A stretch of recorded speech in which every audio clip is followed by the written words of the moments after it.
आज हमारे अंदर क्या है? बेविचार, नशा, गंदा चिंतन, इसीलिए सब मरे हुए टहल रहे। मुर्दा है जिन हरि भगति हृदय नहीं आनी, जीवित सौ समानते प्राणी। इसलिए हम सबसे प्रार्थना करते हैं, नरक जाने का रास्ता पक्का मत करो, मांस मत खाओ, शराब मत पियो, भगवान के चरणों का आश्रय लेकर नमक रोटी खाओ, धर्म से चलो, तो हमारे अंदर वो बल आएगा जो बल हार नहीं विजय ही दिलाएगा। बिना किसी प्रयास के सर्व सुख प्राप्त हो जाएंगे। ये सृष्टि किसने रची है? भगवान ने रची है। हम सब किसके बंदे हैं? भगवान के हैं। तो जो कानून बना दिया है, ये राक्षसों के लिए भोजन है, ये हिंसक पशुओं के लिए भोजन है, हमारे लिए नहीं। हमारे लिए 56 प्रकार के 36 व्यंजन रचे गए।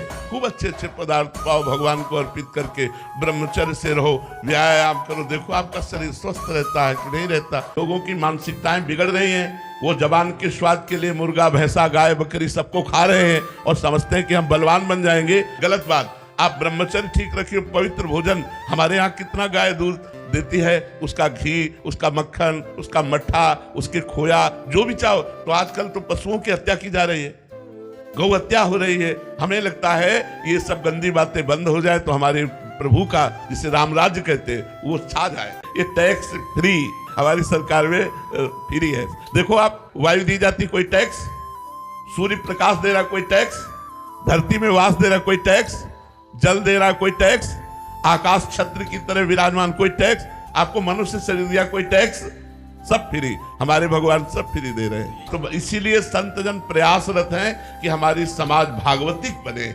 हमारी समाज परिवार के सुख की आकांक्षा है तो आप भगवान से जुड़िए, भगवान से मांगिए, भगवान से प्रार्थना कीजिए, और पूर्ण ना होने पर भगवान का कोई कृपा विधान है ऐसा विचार कीजिए। करना चाहिए। हम और से ना मांगे, केवल भगवान से मांगे। अगर वो नहीं पूर्ण करते तो विश्वास कर लीजिए, मंगल भवन भगवान है, वो सर्वज्ञ भगवान है, वो बहुत बड़े दाता है। उन्होंने हमें इसलिए नहीं दिया कि अगर ये दे देते तो हमारा मंगल हो जाता। भागवतिक बैंक में नाम जब जमा कर रहे हैं और हमने इच्छा की कि हमारा एक कार्य हो जाए, तो उसके ब्याज में हो जाएगा, नाम जब खर्चा नहीं होगा।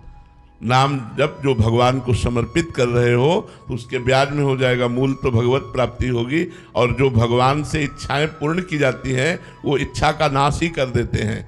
इतना सुख दे देंगे कि मन तृप्त हो जाएगा, या उस कामना का ही नाश कर देंगे।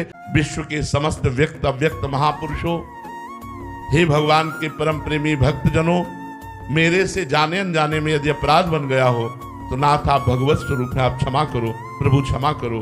बार बार ऐसी प्रार्थना करो, देख लेना वो अपराध मोचन हो जाएगा। या फिर सामने वो संत आ जाएंगे, आपके ध्यान में वो संत आ जाएं तो जान लेना वहां जाना पड़ेगा और वहां जाकर उनसे क्षमा याचना करना पड़ेगा, क्योंकि संत अपराध फिर भजन नहीं होने देता। हाँ, जो तमोगुण जनित होती है तुझे समझ में नहीं आता, निद्रा, प्रमाद, आलस्य, ये चीजें लगेंगी, लेकिन उसकी भजन प्रियता बनी रहेगी।